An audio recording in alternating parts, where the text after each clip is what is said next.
Stories کے ساتھ میں ہوں مریم نعیم۔ ویورز، توشہ خانہ کی گڑی کا معاملہ عمران خان اور بشرا بی بی کے لیے گلے کی ہڈی بن چکا ہے، جس میں ان کو 14 سال قید کی سزا بھی سنائی جا چکی ہے۔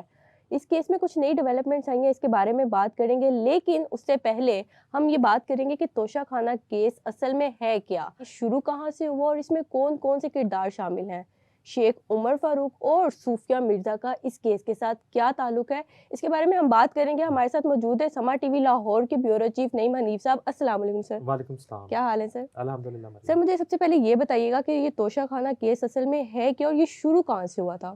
بسم اللہ الرحمن الرحیم۔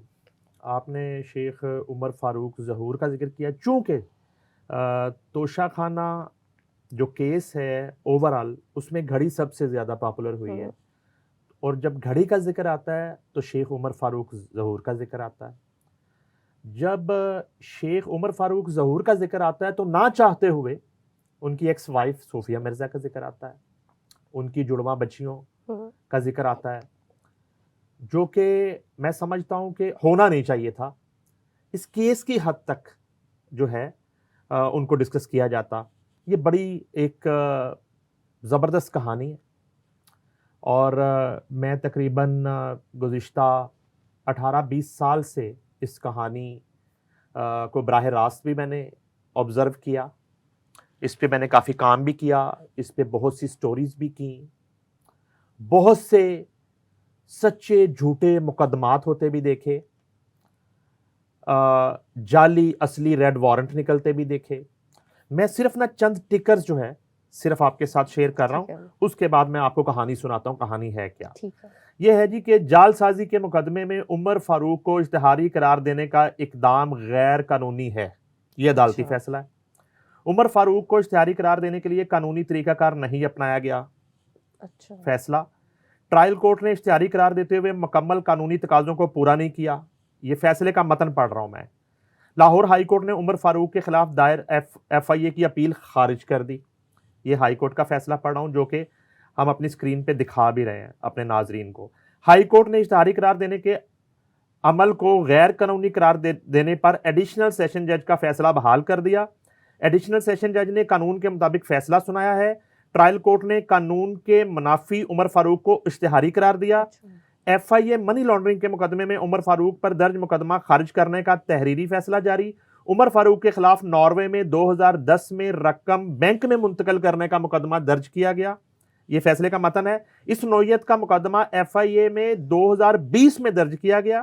عمر فاروق کا ناروے کی ایجنسی کو بھی بعد میں منی لانڈرنگ کا کوئی ثبوت نہیں مل سکا۔ عمر فاروق کے خلاف کوئی منی لانڈرنگ کے شواہد نہیں ہے۔ فیصلہ، تمام شواہد کی روشنی میں ایف آئی اے منی لانڈرنگ کا مقدمہ خارج کیا جاتا ہے۔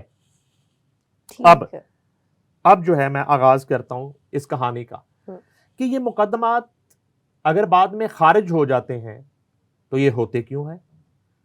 یہ مقدمات وہ کون سی طاقتیں ہیں، وہ کون سے عناصر ہیں جو درج کرواتے ہیں؟ یہ کہانی شروع ہوتی ہے ایک لو سٹوری سے۔ توشہ خانہ تو بہت بعد میں آتا ہے۔ یہ جو ہے نا توشہ خانہ کی پریم کہانی، یہ تو کل کی بات ہے۔ میں آپ کو بہت 18-20 سال پہلے لے کے جاتا ہوں، جب ایک پارٹی میں ایک بزنس مین عمر فاروق ظہور کا اس وقت کی ماڈل وعدہ کارہ صوفیہ مرزا سے ملاقات ہوتی ہے۔ یہ پارٹی سیاسی پارٹی کی بات نہیں کر رہا، میں دوسری پارٹی کی بات کر رہا ہوں۔ اس پارٹی میں ان کی ملاقات ہو جاتی ہے۔ ملاقات ہونے کے بعد جو ہے یہ ملاقاتوں کا سلسلہ جو ہے وہ شروع ہو جاتا ہے، اور بات شادی تک پہنچ جاتی ہے۔ اس کے بعد جو کچھ ہوا اس کو تو نوبت کہنا چاہیے کہ نوبت شادی تک پہنچ جاتی ہے، لیکن بات پہنچ جاتی ہے۔ چلیں جی، مبارک ہو آپ کی، لو میرج ہو گئی، شادی ہو گئی۔ عمر فاروق ظہور جو ہیں وہ ایک بزنس مین ہے، جن کا جو تعلق ہے آبائی وہ سیالکوٹ سے ہے، اور ان کے بزنس کراچی میں بھی ہیں، دبئی میں بھی ہیں، اور غالباً میرے پاس جو اطلاع ہے کہ ان کی جو والدہ ہیں وہ ناروے کی پارلیمنٹیرین بھی رہی ہیں۔ اس طرح کا یہ خاندان ہے، اور بزنس کمیونٹی سے تعلق ہے۔ اب صوفیہ مرزا سے ان کی شادی ہو جاتی ہے۔ شادی کے بعد جڑواں بچیاں زینب اور زنیرہ پیدا ہوتی ہیں، یا جڑواں بچیاں پیدا ہوتی ہیں جن کا نام زینب اور زنیرہ رکھا جاتا ہے۔ ٹھیک ہے۔ اب میرا خیال ہے کہ جہاں تک مجھے یاد پڑتا ہے ان کی ایج بچیوں کی کچھ 6-8 ماہ ہوگی کہ میاں بیوی میں کچھ اختلافات ہوتے ہیں اور دبئی میں رہ رہے ہیں۔ اختلافات ہوتے ہیں, اس کے پیچھے بھی لمبی کہانی ہے, بہت سے نام آئیں گے, وہ لینے کا کوئی فائدہ نہیں ہے, وقت کا ضیاع ہے. جیسے ہوتے ہیں نا وہ گھر خراب کرنے والے جو کردار ہوتے ہیں, وہ ہیں اصل میں وہ کردار, ہوم ریکرز, ان میں وہ میل بھی ہیں اور عجیب طرح کے کردار ہیں, جنہوں نے صرف اپنے ذاتی فائدے کے لیے جو ہے نا کسی کا گھر تباہ بھی ہوتا ہے تو وہ انہوں نے کر دینا. خیر اینی وے, اب نوبت طلاق تک پہنچ جاتی ہے. صوفیہ مرزا کیولری گراؤنڈ لاہور کی رہائشی, اچھا, دبئی میں سیٹل ہے, 2 بچیاں, خامن بڑا بزنس مین, رسپیکٹ کی لائف گزر رہی ہے. اب اچانک سے نوبت طلاق تک پہنچتی ہے اور وہ پروسیس طلاق کا ہو جاتا ہے. وہ تھوڑا سا میں اس کو شاید میں مس کر رہا ہوں, وہ خلا تھا یا طلاق تھی جو بھی تھا, لیکن علیحدگی ہو جاتی ہے. علیحدگی کے بعد اب علیحدگی کی وجہ کیا تھی؟ علیحدگی کی وجہ عمر فاروق ظہور کے پاس تو کچھ اور ہوگی, اچھا ٹھیک ہے, صوفیہ مرزا کے پاس کچھ اور ہوگی, لیکن میرا خیال ہے کہ اس کی ڈیپتھ میں ہمیں نہیں جانا چاہیے. میں نے آپ کو کچھ کرداروں کا ذکر کیا ہے, کچھ کردار تھے جن کی وجہ سے یہ طلاق ہوئی. اچھا, یا وہ بددستور ابھی رابطے تھے, آپ اس طرح کی بات کر سکتے ہیں. تو اس کے بعد ماجرا آ جاتا ہے بچیوں کی حوالگی کا. ٹھیک ہے, حوالگی کے معاملے میں جہاں تک کچھ ڈاکومنٹس میں نے دیکھے ہیں, کچھ اسٹامپ میں نے دیکھے ہیں, اور پاکستان کے ایک سب سے بڑے نیوز پیپر میں اس وقت میں جاب کرتا تھا, وہ ہم ساری وہ سٹوریز وہ اسٹامپس کے ساتھ اور ان ڈاکومنٹس کے ساتھ اور اس ڈیل کے ساتھ, اس ڈیڈ کے ساتھ ہم سٹوریز کر چکے ہیں. صوفیہ مرزا نے ان ڈاکومنٹس کے مطابق مبینہ طور پر اس وقت تقریباً کوئی 60 لاکھ روپیہ اپنے شوہر سے لیا تھا اور پیسے لے کے بچیاں شوہر کے حوالے کر دی تھی تحریری طور پہ. اچھا, اب آپ کی ایک ڈیل ہو گئی نا, معاملہ ختم ہو گیا. مگر اس کے کچھ عرصہ بعد ہی کہہ سکتی ہیں کہ مزید پیسوں کے لیے یا کسی اور وجہ سے دوبارہ سے بچیوں کی جو ہے حوالگی کا مطالبہ شروع کر دیا اداکارہ صوفیہ مرزا نے. اچھا, اداکارہ صوفیہ مرزا جو ہیں وہ ماڈل بھی ہیں, اداکارہ بھی ہیں اور وکیل بھی ہیں. اچھا, ہاں جی, ہاں جی, وہ پھر بعض کا سٹوریز وغیرہ آتی تھی نا میڈیا میں, تو نوٹسز بھی بھجواتی ہیں وہ لوگوں کو نا, کہ وہ نوٹس بھیج دیتی ہیں. تو حالانکہ میڈیا کے پاس تو ذرائع سے بھی چیزیں آتی ہیں, بابسوخ ذرائع سے بھی آتی ہیں, ڈاکومنٹس بھی آتے ہیں, ثبوت بھی آتے ہیں. تو کہانی اسی طرح سے تھی جو میں آپ کو بتا رہا ہوں. اب عمر فاروق ظہور کسی بھی صورت صوفیہ مرزا کو اپنی بیٹیاں دینے کے لیے تیار نہیں ہے. اب اس میں آپ کے سوال کا جواب ہے, اچھا, کہ کیوں وہ اپنی بچیاں دینے کو تیار اس خاتون کو نہیں دینے کو تیار. اس کا اس وقت کا موقف یہ تھا کہ میں اس طرح کے ماحول میں اپنی بچیاں نہیں چھوڑ سکتا. اچھا, ٹھیک ہے, جہاں وہ ایک اپنا ازدواجی رشتہ ختم کر کے جا رہا ہے. اچھا, اس کے بعد کہانی آگے بڑھتی ہے. صوفیہ مرزا اس وقت کے S P civil line Sohail Akhtar Sukhera سے رابطہ کرتی ہے. اچھا, سہیل اختر سکھیرا سے ہمارا بالکل ایک بڑا اچھا تعلق ضرور ہے. اس وقت پر نہیں, وہ ڈی آئی جی ہیں, مگر انہوں نے صوفیہ مرزا کے کہنے پہ یا کسی کی سفارش پہ ایک باپ کے خلاف اسی کی بیٹیوں کے اغوا کا مقدمہ درج کروا دیا کہ باپ نے بیٹیاں اغوا کر لیں. میں صرف آپ کو یہ تھوڑا سا کوشش کر رہا ہوں, سمجھا پا رہا ہوں یا نہیں سمجھا پا رہا, کہ کوئی باپ اپنی بیٹیوں کو اغوا تھوڑا ہی کرتا ہے, یا کوئی ماں اپنی بیٹیوں کو تھوڑا ہی اغوا کرے گی. بالکل, وہ تو اپنے ساتھ لے گیا نا بچیوں کو. اس نے کہا کہ میں نہیں جو ہے وہ اس ماحول میں بچیوں کو چھوڑ سکتا, اور بڑی قربانی بھی دی. ظاہری بات ہے کراچی میں بزنس تھا, ادھر صوفیہ مرزا نے جو ہے وہ مقدمات درج کروانے شروع کر دیے, اور میں آغاز ہوا سہیل اختر سکھیرا.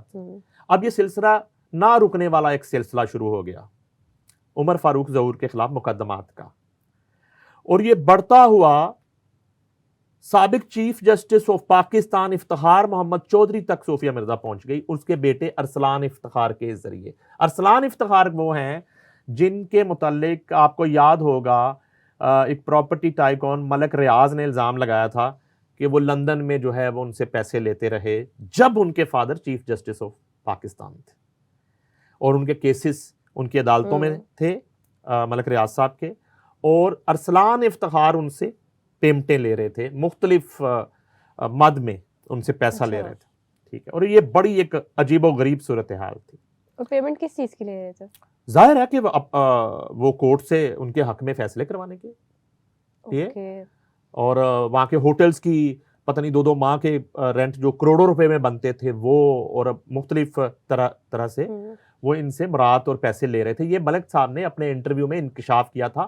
اب مجھے اس لیے یاد آ گئی وہ کہانی بھی کہ صوفیہ مرزا وہاں تک پہنچ گئی. جب وہاں تک پہنچی تو انہوں نے مزید مقدمات درج کروائے عمر فاروق ظہور کے حوالے سے, اور اس کے بعد ایک دور میں کوئی ریڈ وارنٹ بھی شاید ان کے نکلوا دیے.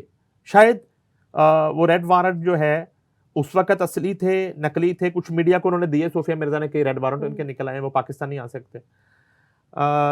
وہ جو ہے بعد میں مشیر داخلہ شہزاد اکبر پاکستان تحریک انصاف کے جو مشیر تھے, جن کے ہوتے ہوئے جن کی وہ ساری جو ہے 190 ملین پاؤنڈ والی کہانی, القادر ٹرسٹ والی کہانی, وہ ساری انہی کا کمال تھا شہزاد اکبر کا. تو شہزاد اکبر تک بھی صوفیہ مرزا کی پہنچ ہو گئی. پہنچ ہونے کے بعد یہ جو ہے وہ بھی جاری کر دیا. مختصر یہ ہے, یہ کہانی سنانے کا مقصد اب میں آپ کو سمجھا رہا ہوں.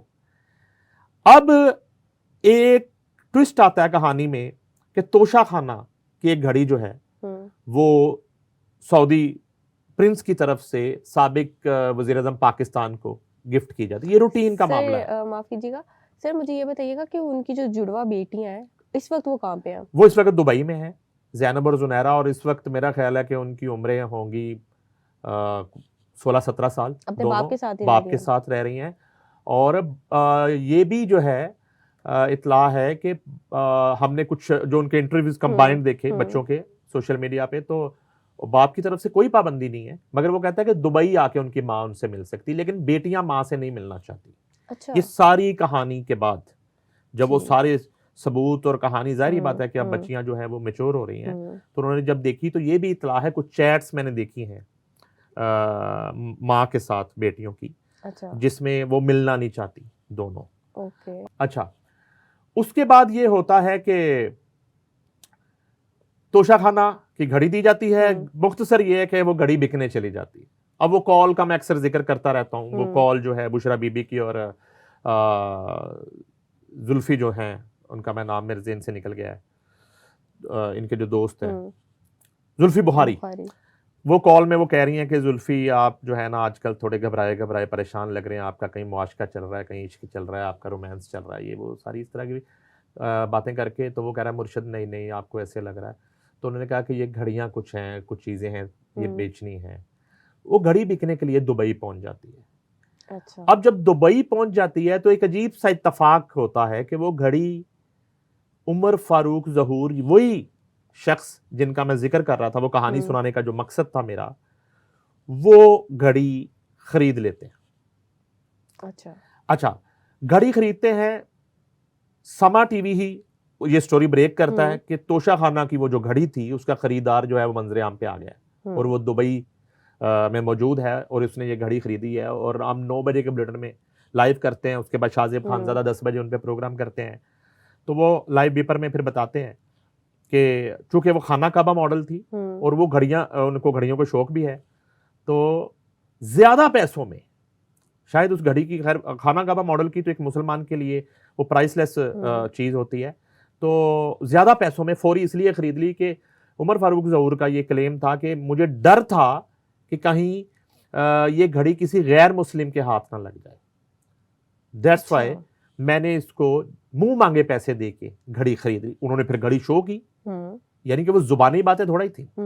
آج بھی سوشل میڈیا پہ اور مختلف میڈیم پہ وہ آپ کو مل جائیں گی وہ ساری فوٹیجز اور وہ کہانی.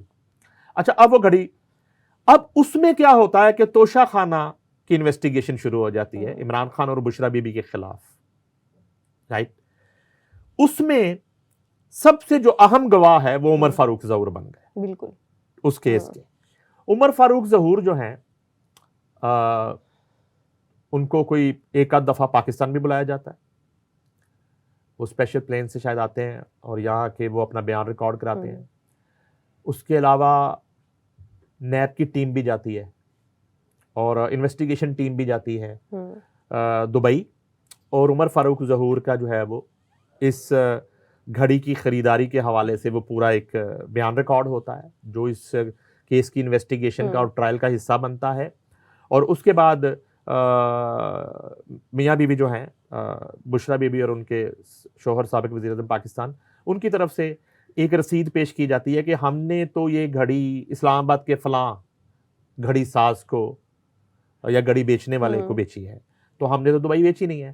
تھوڑے عرصے کے بعد وہ شخص منظر عام پہ آ جاتا ہے اور وہ آ کے بتاتا ہے کہ یہ رسید میری ہے ہی نہیں, یہ جعلی رسید ہے. اب یہ تمام تر کہانی کے بعد توشہ خانہ کیس کا فیصلہ آ جاتا ہے. جب توشہ خانہ کیس کا فیصلہ آ جاتا ہے تو ظاہر ہے کہ اس میں عمر فاروق ظہور کی جو گواہی ہے اس کا بہت بڑا رول ہے, کردار ہے کہ اس میں عمران خان اور بشرا بیوی کو سزا ہو جاتی ہے. اب سزا ہو جاتی ہے, اس کے بعد 8 فروری کا الیکشن آ جاتا ہے. الیکشن کے بعد جو ہے جو نتائج آتے ہیں اس میں وہ پنجابی میں کہتی ہے کہ پی ٹی آئی کو تھوڑا سا آ جاتا ہے, تھوڑی آکسیجن ملتی ہے, ان کی توقع سے زیادہ سیٹس آ جاتی ہیں. اب یہ معاملہ جب ہوتا ہے, اب اس کردار کو میں آپ کو بتا رہا ہوں کڑیاں کہاں مل رہی ہیں. اس کردار کو اب دوبارہ سے متنازع بنانے کے لیے اور اس کی کریکٹر اسیسینیشن کرنے کے لیے وہ پی ٹی آئی کے کچھ جو ہے دھڑے یا کچھ لوگ وہ صوفیہ مرزا والی کہانی نکال کے لے آتے دوبارہ سے. یہ وجہ تھی آپ کو پوری کہانی سنانے کی. اب وہ یہ کرتے ہیں کہ کورٹ میں جاتے ہیں اور وہاں ایک پٹیشن دائر کرتے ہیں اور کہتے ہیں کہ یہ شخص تو اشتہاری ہے. اچھا, سب سے پہلے تو یہ دیکھیے کہ کس مقدمے میں اشتہاری. مقدمہ یہ کہ وہ اپنی بیٹیوں کو ساتھ لے گیا, اس کے مطابق ایک نامناسب ماحول سے اپنی بچیوں کو بچانے کے لیے اور ان کی بہتر پرورش کے لیے, جو کہ ایک باپ کا حق ہے, بالکل, وہ اپنی بیٹیوں کو اپنے ساتھ دبئی لے گیا. اس کے بعد اس پہ اس طرح کے مقدمات بنے. اچھا, وہ بھی جو مقدمات بنے وہ بھی عدالتوں نے وہ کلیئر کر دیے. اسلام آباد پولیس نے کلیئرنس سرٹیفکیٹ جاری کر دیا اور اس میں یہ کلیم کیا گیا کہ وہ تو کبھی آیا ہی نہیں, تو ایک شخص آیا ہی نہیں تو باہر بیٹھ کے اس نے کیسے ایف آئی آر کروا لی, یا وہ اشتہاری تھا تو ایک اشتہاری نے کیسے ایف آئی آر کروا دی. یہ کچھ ان ایف آئی آرز کی اب میں بات کر رہا ہوں جو صوفیہ مرزا پہ مقدمات ہوئے. اچھا, اب جب محبت اور جنگ میں پھر آپ کو پتا سب چل رہا ہوتا ہے نا, ادھر سے ہو رہی تھی کاروائیاں, ادھر سے بھی کچھ مقدمات ہوئے.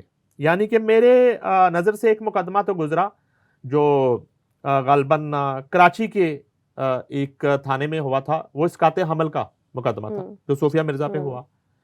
اسی طرح کی کوئی ایک آدھ رپورٹ, پولیس رپورٹ دبئی میں بھی ان کے خلاف ہوئی. اس کے علاوہ منی لانڈرنگ کے حوالے سے بھی جب ایان علی کا کیس آیا تو اس کے بعد صوفیہ مرزا کے حوالے سے بھی مبینہ طور پر کچھ خبریں چلیں, جس پہ صوفیہ مرزا نے میڈیا کو بتایا کہ اس میں کچھ صداقت نہیں ہے, اپنا انہوں نے موقف دیا. مگر یہ کچھ مقدمات اس طرح کے ہیں جو صوفیہ مرزا پہ درج کروائے گئے. ان میں سے کوئی ایک مقدمہ خارج کروانے کے لیے ابھی حال ہی میں صوفیہ مرزا کی طرف سے, اور در حقیقت پیچھے پی ٹی آئی کے لوگ ہیں جنہیں یہ رنج ہے کہ عمر فاروق ظہور توشہ خانہ گھڑی کیس میں وہ گواہ کیوں بنے, انہوں نے توشہ خانہ کی گھڑی خریدی اور اس گھڑی کو ایکسپوز کیوں کر دیا اور پوری دنیا کو کیوں بتا دیا کہ یہ گھڑی دبئی میں بکنے آ گئی اور انہوں نے خرید لی ہے. تو یہ جو ہے نا وہ معاملہ, اور اب ایک اس کی ایکس وائف کے ذریعے اب اس گواہی کو, اس فیصلے کو متنازع بنانے کی ایک کوشش کی جا رہی ہے. بالکل, تو وہ پرچہ خارج کروانے کے لیے ایک پٹیشن دائر کی گئی اور یہ کہا گیا اس کی جو بھی ایک گراؤنڈ بنائی گئی ہوگی وہ تو ایک آئینی معاملہ ہے, وہ تو کورٹ میں ہے وہ چیزیں, اور یہ جتنے ڈاکومنٹس ہمارے پاس ہیں میں نے آپ سے ہم نے شیئر کیے ہیں, ناظرین دیکھ رہے ہیں اپنی اسکرین کے ہماری اسکرین پہ.